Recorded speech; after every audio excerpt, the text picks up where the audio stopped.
Rachel's idea of skating was I'm going to grab him by the neck if I'm struggling. And it was like, and then boom, man, I was like walking, like, I can't sit down, man.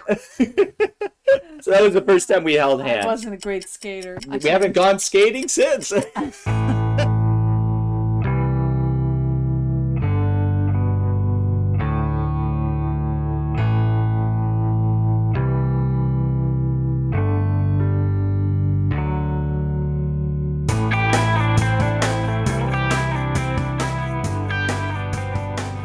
So we're on this team and we're traveling and we become friends. We start hanging out, spending time together, become close friends. In fact, sometimes I was kind of a bit concerned maybe we were becoming too close of friends because I had learned in life that you can't be really close friends with the opposite sex. Now, there are people who would argue with this and say, oh, you can.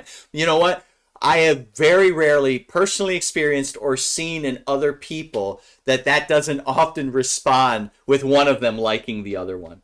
And so I was trying to set these boundaries, but then we would actually come back and be talking again. And one time I remember praying about it, and I set this standard because I had bad experiences, where either I started giving my heart to somebody or people. You know, I remember one year I was in Bible school and somebody said 3 girls in 1 week went up to the RA resident advisor and said, they came to me separately and said, the Lord told me James is gonna marry me. And I was like, oh my gosh, that's just, we had a good laugh about that one.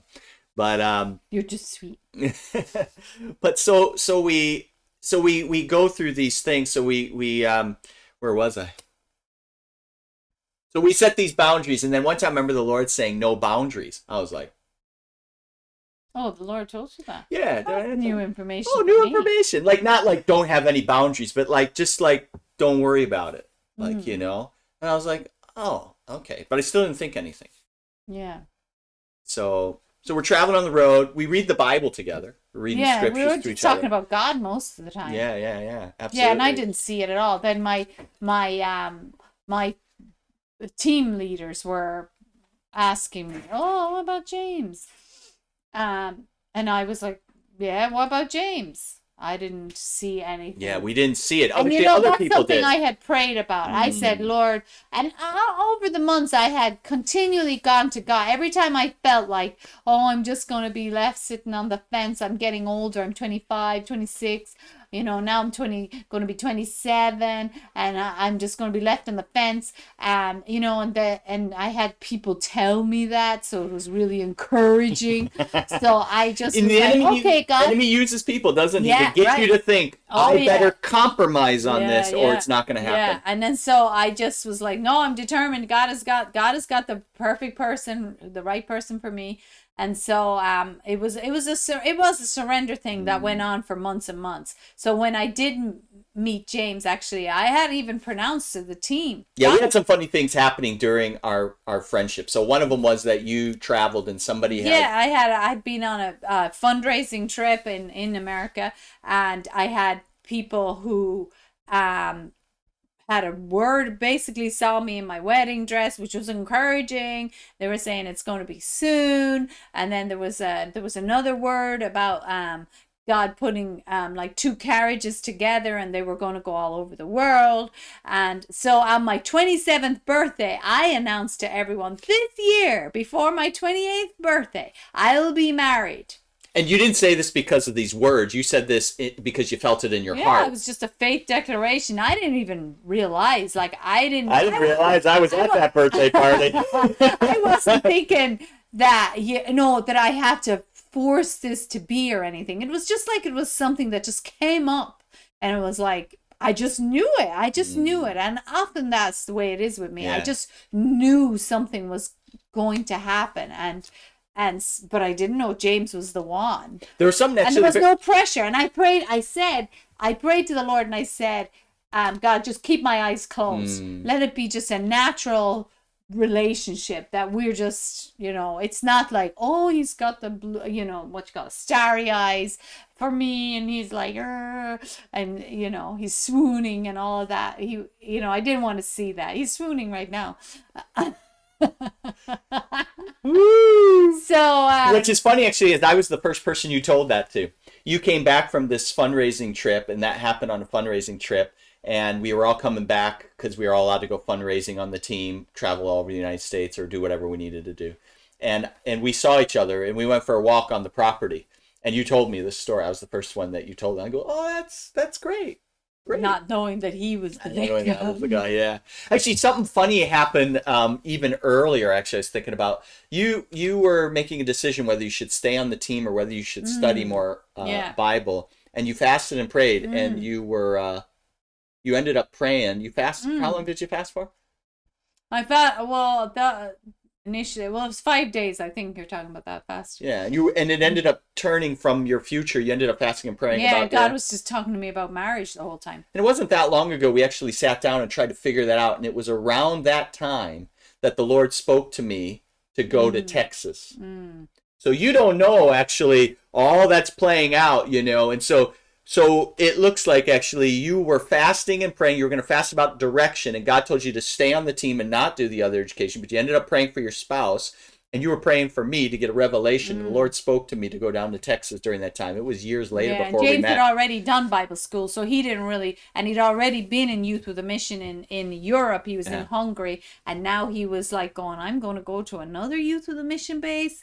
He didn't really feel that was. And it was another school. Right. Yeah, it was another training school because he didn't want to do another school. I was like, why? God, see, that's the thing. You just don't know what God has in store for you, where He's leading you, and that's the adventure, I suppose, it is with the Lord, because He's taking you places. He might lead you across to another country, which He did with me. It was a whole big process for me to go to America, to leave Ireland, to go to America, to go to Youth with a Mission, to join this ministry team, and to stay then on the ministry team. I was like, oh, I'm done with the ministry team. I've done this, and I'm moving on. And then I felt like the Lord said, no, I want you to do another year. And I was like, oh, no,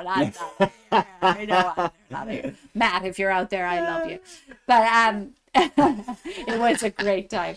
But it was actually God had James. That was part of the we wouldn't have met story otherwise. As well. God had a bigger picture.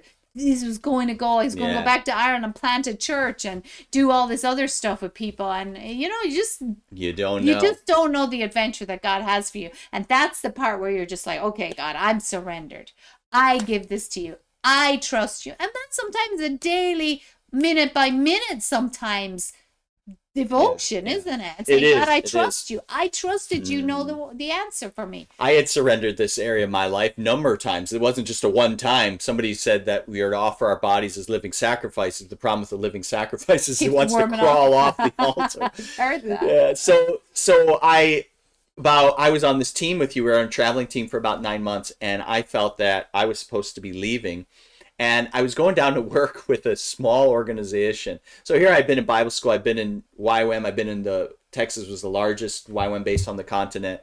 And part of this was I was going down with some friends, a couple, and there was nobody else. It was on the Mexican border. And I knew God had called me to Europe. I didn't quite understand how this whole thing would completely sort itself out. And but I was like, I'm not getting married for a while. Part of me saying yes to God asking me to do this meant that I wasn't going to get married for a while because I had a heart for Europe. I was going down there. There was no other young people.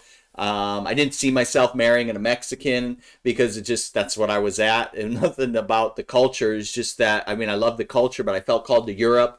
And so it just wasn't I couldn't figure out how, but I just basically was saying, in doing that, God, I know that this is it for a while, but I'm willing to obey you. And it was just not long, a few months later, I had 3 weeks left, and God gave me a dream. And the dream I proposed to you, and another guy in the team that you had known for a long time, that you had done your schools with, proposed to you as well. And you said yes to him in the dream because you had known him longer than me.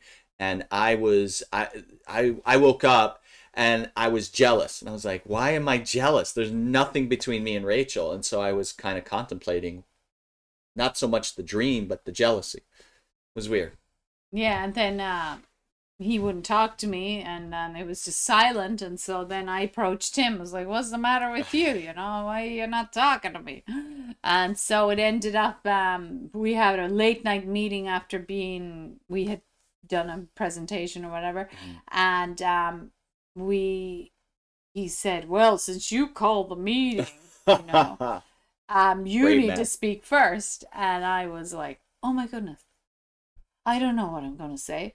And then I thought, I'm just going to say, I think you're meant to be the man that I'm to marry. And I was like, what? I'm going to say that? You didn't say that. Actually, I never thought. That's not what you said. What did I say? You said that I think this is more than every just- time I see you, I just want to kiss you.